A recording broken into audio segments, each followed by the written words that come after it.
Hello and welcome to Blockchain Gaming World episode 87.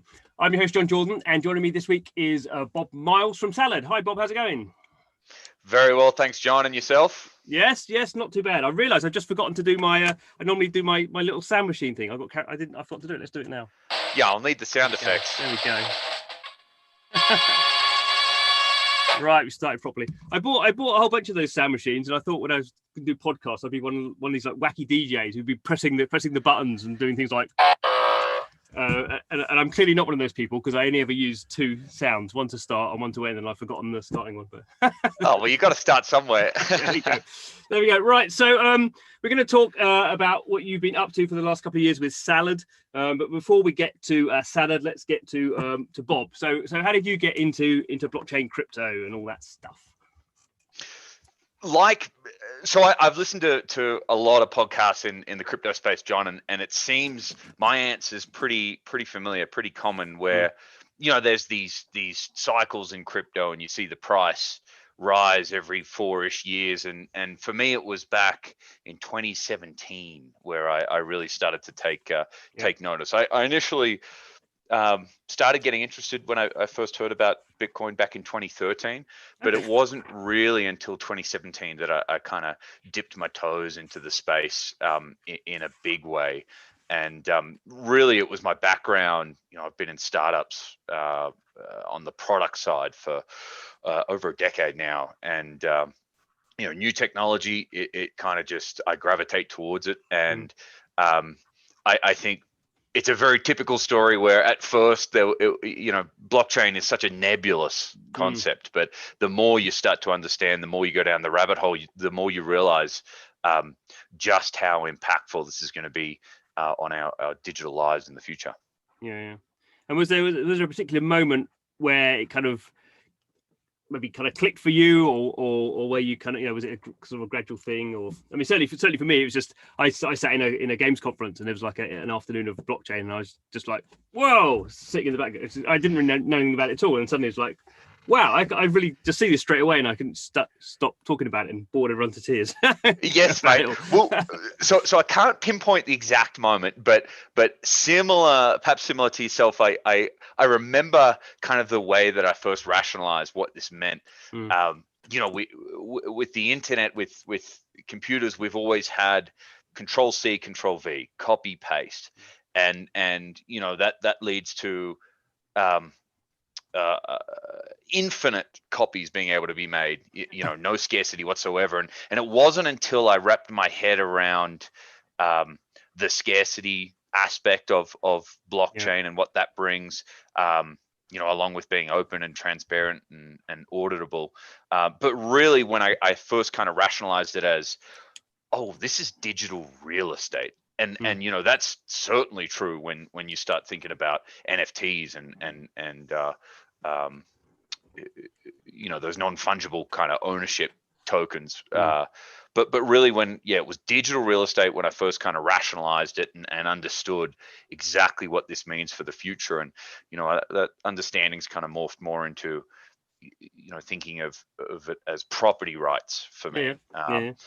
And given how much time we all spend interfacing with the internet through this portal here, through these screens in front of us, be it our computer or our phone, the value, the meaning of digital property rights, I think is really only bounded by our imagination these days. It's going to be super interesting to see where it goes 5 to 10 to 20 years from now.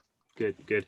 Okay, that's a good introduction. I'm just going to share my screen so people don't have to look at our faces the entire time. Those of who are watching on YouTube, obviously we have people listening on the podcast as well, but we'll try to describe anything that needs to be described as well. But let's just let me just go through this so people can see. Here we are, the Salad website. So right, so Salad, give us the elevator pitch on Salad. Well, Salad, the very short of it is we turn your idle time of your gaming PC into things you actually want: games, gift cards, subscriptions, DLC, in-game currencies. That's the short of it. But the long of it kind of picking up on our earlier conversation about blockchain, really the why now moment for Salad is crypto and is these distributed peer-to-peer crypto networks. Networks, protocols like Ethereum, for the first time really have assigned a value to all the connected computers around the world. So because of GPU mining and because of all of these emerging protocols, these P2P protocols, every connected device in the world now has meaningful value. And the unit economics these days are pretty interesting. A high-end gaming GPU can make $60, $70, $80 a month, supporting the likes of Ethereum. So recognizing this back in 2017 was sort of the seed that Salad grew from. And really there were three main hypotheses that kind of came about forming the company and realizing the product. The first was, and John, I'm sure you'd be familiar with this, a lot of people think of crypto as a virus. Bitcoin is guilty by association from the early days of Silk Road and hackers and nefarious actors. That understanding is very much changing now, but there's certainly an education effort and opportunity there that the likes of you are involved with.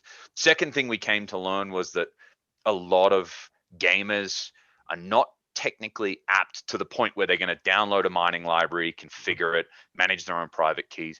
But really the third hypothesis that sort of came to form Salad was that the value proposition wasn't there. So if you go to the average gamer and say, run this application for a month and we'll give you 0.08632 ETH, it just falls on deaf ears. So we've taken those three learnings, wrapped them up into a product, and now the value proposition for Salad is really turning that downtime of your PC into games, gift cards, and hopefully soon NFTs. Yeah, it is interesting because obviously there are a kind of a wealth of different kind of I guess kind of, to my mind at least, probably not to yours, but kind of broadly equivalent kind of services that say you have a computer and some of those cycles are not being you're not using them in any way, and you can do something useful with that. And I guess they range from non-crypto things like some of the I guess the original SETI thing, and some things about kind of folding proteins and things like that I've kind of been involved with. And then we kind of moved in the crypto space to, I guess, probably a bit legacy now, but the kind of like the literally like the actual mining of things like Bitcoin, or probably that wasn't in the cloud then, that's people doing it on their PCs. And now we're in a bit of a more complex space, in the sense that the in most cases the hardware you've got is not really, even if it's powerful enough, the mining pools for doing like Bitcoin and stuff are very professional, and even having thousands of kind of linked machines probably doesn't give you any, you can't compete in that world. That's right. So I have to say the one that I did try the most was, I think it's called Honey, what's it called? Honey Miner. Honey Miner. And I did that, and it was kind of interesting. I could get the concept, and I was like, I'm gonna at least mine $1 of Bitcoin. That was it. And I never even got that far. I just couldn't be bothered. Partly because my PCs are not very good. So, but in some ways it was kind of really good when you start mining and it says 0.000, whatever it was, and you're like, oh, it's something happening. And then you kind of go through the phase of going, well, I'm actually paying more in electricity than I'm getting. So that's the kind of realization. Then you go, yeah, but I'm actually creating value from nothing, and that's so you get these kind of weird. I've got these weird waves of kind of this is rubbish. This is quite exciting, and then I can't be bothered with it. I guess it's one of the main things for me was my PC, my PC is not very good. Generally not very top end, and the other thing was like the switching between the idle and the not idle. That seemed to be, I don't know if I just didn't set it up right. That seemed to be quite a hassle. Like, I can't really. I don't want to switch this thing kind of manually off and on, and I don't know. So if I could jump in there and tell me how you fix that. Yeah, absolutely. So picking up on one of your comments there, John. Well, we do with Salad solve the problem of the manual intervention and having to manage this thing. Our goal is to optimize your profitability based on the market. What host hardware do you have? What is your GPU? and at any point in time, what's going to be the most profitable thing to run. Now, obviously, we're not going to optimize to the max, where if you were running it yourself, kind of altering your BIOS and really squeezing out the most performance. That's not Salad. We're aimed sort of more at the mass market and to be really easy. But just going back to your comment before there, John, you were talking about the different phases that you went through with mining, and one of the things we've come to realize here at Salad is we're doing a really bad job of communicating the meaning behind supporting these different peer-to-peer networks. So at the moment, what you've got up on the screen here really speaks largely to run Salad and redeem rewards. Yep. That transactional aspect of running Salad. But what we're starting to work on as a team is introducing a bit more of an understanding to our users and messaging within our blog and our company, that there is so much power in individuals coming together and contributing towards these, this digital revolution. Perhaps that's a bit grandiose to say, but in the climate that we're in at the moment, picking up on one example, whether it was the right decision or the wrong decision, we've seen a lot of deplatforming happen, both of individuals, both of applications and services, from the App Store to Google Play to even web hosting. And I think people are starting to realize just how centralized and just how dependent we are on the current setup of our web.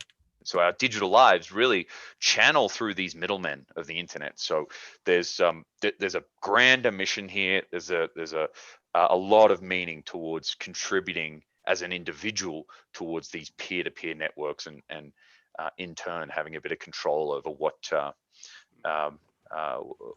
web looks like. So let's get into a bit of detail. I've got a few kind of, they won't be technical questions for you, but maybe a little bit more detail than what we've been discussing before. So when I download and install Salad, what am I actually mining? Now, obviously, I guess that will potentially change depending on what hardware I've got, and potentially might obviously changes presumably on as you said, kind of what is making the most money. But presumably, it doesn't have. If there was something that was using that potentially could use the Salad kind of the pieces connected to the Salad network and was nothing to do with crypto, then potentially you would use that. I mean, you're not like we must mine crypto for that part, or maybe you are. I don't know. You're kind of run me through that side of what actually you're using this kind of compute power for. Yeah, great question. So there's two answers to this. There's the now, and then there's the future. Okay. So let's address right now. Our application is actually open source. So you can go to our GitHub, you can look at the code, you can see what you're installing. The actual Salad application is open source, and that's very deliberate from our end. It's in line with this whole Web3 peer-to-peer movement. But importantly, the value proposition for Salad is install this application and we'll pay you. Yeah. Frankly, it sounds like a scam. It's an interesting concept to wrap your head around. So very deliberately open source software. You can inspect it, you download it, sign up. We actually detect your host hardware. So whether you've got a high-end CPU, whether you've got a low-end GPU or a high-end GPU, we determine what's the most profitable protocol for you to support. For a lot of our users, it's Ethereum. And at that point, we will download a mining library. And one of the big problems for us here at Salad is we are guilty by association with crypto jackers. Yeah. So crypto jacking, for those who aren't familiar, a lot of nefarious actors will actually install these mining libraries on people's computers without their knowing, effectively stealing their idle compute resources. Whereas here at Salad, we're giving you the full value of what your computer mines, minus miner fees, minus pool fees, minus exchange fees, but otherwise you get the full value. But the problem for us is every antivirus recognizes these libraries as us crypto jacking. So that's a real, because it's such a radically new value proposition, the AV antivirus providers can't distinguish between nefarious actors and our application doing it with the user's consent. So that's a user experience journey that we're working through. Yeah, I definitely had those issues, and to be yes. fair, you do have quite good kind of support on how to you basically are whitelisting something, but equally it is that very much because your target audience isn't people who are going to be fiddling around with their BIOS. That Yes. people like me who kind of are not terribly bothered to fiddle around with their In fact, I spend most of my life trying to avoid touching my antivirus software. So, yes. So there is that kind of tension there. Totally. And one way I see it being analogous to, John, if let's rewind the clock back to 2008, 2007, and if I pitch to you Uber or Airbnb, a complete stranger is going to come and pick you up in their car, or a complete stranger is going to stay in your house that night. Antivirus for us is the equivalent of essentially like the police calling up saying, oh, it's a criminal who's coming to pick you up, or it's a criminal's to stay in your bedroom. So it's a real problem for us. But we're very lucky that we have a community of more than 20,000 people in our Discord, and there's a lot of social proof there that we're doing the right thing, along with our application being open source. But that's the process today. So our application today is really focused on crypto mining, and the reason being is that it solves the two-sided market problem for us. We don't have to worry about going out there and finding these different businesses that need compute resources whilst simultaneously maintaining a network. Yeah. So our strategy here at Salad is very focused on supply. We are all about the gamer. We're all about understanding what motivates them, what do they want, what will keep them retained, how do we deliver the most amount of value out of their idle PC as possible. And to do that right now, it's crypto networks that pay us. But once we hit a critical mass of users, we are really excited about starting to introduce different workloads, be it seeding networks for blockchain startups that need a network for their layer one protocol, or whether it's starting to partner with big AI research institutions that a couple of years from now, a single experiment is going to cost them $100 million worth of compute resources. So we've got a view to the future where we partner with gamers, we let them opt into these different workloads, and really allow them to almost become individual competitors to the likes of AWS or Google Cloud or Azure. So that's all coming in the future. Yeah. And it is actually quite a nice play because over time and already you have a community of people who obviously kind of dealt with some of the kind of friction along the way themselves. So they if people are running Salad, then they're quite, I guess, into the idea to some degree. So you're kind of you have these engaged people, and actually that's actually useful in and of above their idle resources, because if you have people who are going to someone's going to launch a blockchain game network with a new blockchain or a blockchain that is going to be gaming focused, then not only do you have kind of their computers, but you have them as well. So that's actually you kind of like a partnering up John, gives you a synergy there. You've nailed it, mate. You understand Salad better than most, it seems. So not only are we building a distributed resource built of thousands, tens of thousands of PCs, but with that comes their users.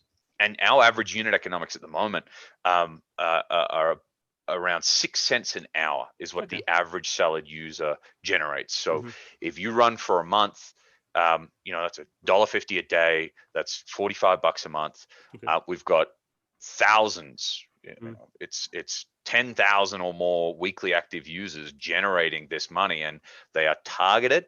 And the value that this will bring to blockchain gaming companies is huge. If you think about it, and this is something we're really excited about, we've got this, not only the infrastructure, but also the human value, the community, these tens of thousands of users that are generating,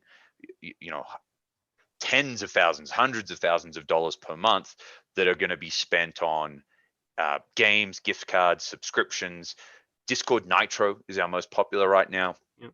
But I'm really excited about the day that we can marry our storefront with NFTs and different blockchain-based gaming items, and start building that bridge, that connection between the latent value in these 400 million powerful gaming PCs around the world with indie studios, game developers, digital retailers. We're working on a payment gateway and an SDK where studios can actually convert the latent value of their install base into in-game purchases, and be that NFTs or in-game currencies or tokens. We're really excited about some of the ways that we'll be able to not only bring more value to our community, which is what you were kind of the seed you planted there, but also allow that community to spend that value on different games, subscriptions, and goods and NFTs that they're really excited about, and help out the burgeoning NFT space. Yeah. So let's continue with that one. So I guess I won't guess. So at the moment you're basically you have a storefront where people are buying kind of subscriptions, gift cards, that sort of thing. So why did you make the decision to do that rather than other ones? Honey Miner, I think just creates a Bitcoin wallet for you, and you basically get Bitcoin. Yeah, it's a great question. So it comes down to that value proposition hypothesis. Do gamers really care about coins and tokens? And one of the fundamental problems, I see with the incentive model of crypto economics is there is this misalignment here with the value proposition. If we take one of these proof of resource protocols as an example, like Filecoin, the value proposition there is share your excess storage and you will get paid in coins or tokens that are redeemable for storage. And so and that is a common problem across so many of these layer one proof of resource sharing protocols. So the real power for us here at Salad, I'm just noticing Discord Nitro 5 remaining. We'll have to restock that. That's our most popular reward. The real power here is we're able to connect with the supplier, with the gamer, understand what it is that they actually want, what's going to motivate them to share their computer. And that allows us to actually have a workload agnostic network. So we can support any protocol. Doesn't have to be Ethereum, doesn't have to be Filecoin. It allows us to grow this network and start to support these different AI workloads. So there's a couple of reasons behind it, but really primarily it's making sure that we deliver what gamers want and they get real meaningful value out of their computers idle time. And if I may, just to build on that, one of the things we're recognizing that we're doing a really bad job of, you're going through the storefront right now. We are the ones who have curated. There's about 500 rewards in there these days.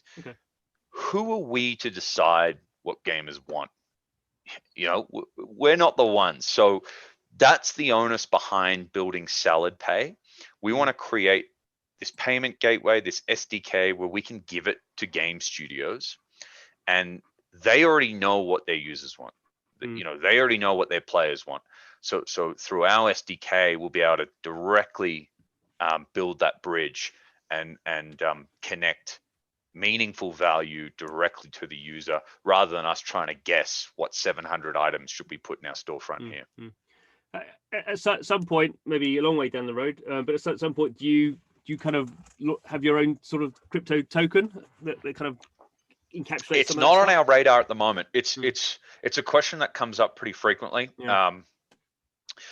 We very intentionally, for now, are not releasing our own token because, as I'm sure you'll appreciate, so many of these tokens don't really have. They're kind of chasing an ICO or chasing a purpose, and we want to skin the cat the other way around and wait for the day there's a really compelling reason for us, and I think that reason will probably come from the community, really fostering greater involvement from them. But for now, we are very intentionally agnostic. We're going to let the market decide what is the most valuable coin or token, what is the best protocol to support, and that is what we'll use our network in the background to support. So not yet, but we can never rule it out. And I guess often people kind of launch tokens as a bit of a kind of sort of desperation thing to raise money. I mean, you guys have just done a kind of a funding round, so you've raised over $3 million recently. So so for 2021, as much as you can kind of predict what's going to happen, what are the things that you've got some money now? Is it marketing is the main thing, or is there a whole bunch of other things that you kind of want to be all doing at the same time? Yeah, marketing is a big one. There's two main things we'll be putting this money towards. Growing out the team, of course, is the big one, but marketing, absolutely. So up until January, we did not have any marketing hires on the team. We were solely focused on product, and we're actually very lucky to have a countryman of yours, John, a guy called Morgan, join us as our marketing director. And he just got started with us here in 2021. So really excited to put Salad on the radar and kind of increase our digital footprint and tell everyone this is who we are, this is what we do. But on the flip side, the product as well. We've kind of hacked this thing together. We know it's rough around the edges, and we have this fire hose of feedback that comes in from our users, and really we've not been able to act on a lot of that feedback yet, but we're now growing out the engineering team, growing out the product team, and really starting to address and improve the user experience and the value that people can get out of running Salad. And I guess kind of number go up, crypto prices are pretty helpful as well. Oh, very much so, mate. Very, very much so. I mean, that's huge for us. Our average payout, I mentioned before, it's across our network, and that's from low end GPUs up to high end, is now at 6 cents per hour. That's up from just shy of 3 cents mid last year. So even though we're seeing difficulty rise in these different networks, that's being outpaced by price go up mechanics, which is great. Lovely. Well, great to talk to you. We've spoken a few times before, but great to have you on the podcast and the shiny new video cast as well. Definitely keep an eye on what you guys are doing. I'm actually getting a new PC, so maybe I'll have to try again. I've got a slightly better GPU this time. So you'll have to, mate. And if I may, if there's one ask, we are so focused, as I mentioned, on delivering value to our users. We've got each week tens of thousands of weekly active users, and finding the right items for them to convert their idle compute into is a big challenge for us. So if any of your network, John, or your listeners are interested in listing their NFTs with Salad, we'd absolutely love to hear from you. So thoroughly enjoyed the conversation. Thank you, mate. Good. Well, absolutely. And thanks to people who have been listening and watching through various channels now. I hope you're enjoying this. So every week we're talking to the people who are kind of building this crazy new world of blockchain gaming. I personally just find it fascinating because every week someone else has come up with some other kind of interesting idea, and it's all kind of like mixing together in this kind of big kind of bubbling pot, and this kind of crazy stuff's coming out. So I think we're all sort of enthusiastic. We're all sort of learning at the same time. And we're all hopefully quite enthusiastic about it all. I think that came across today. So please do subscribe. I will put obviously links to Salad and Bob and me in the show notes. So if you have anything to tell us about, please do. If you would like to give us a review, certainly if you're on a podcasting channel, that would be lovely. If you think good things, obviously, but of course you do. So thanks for listening, watching, and come back next week to see what's going on in the world of blockchain games.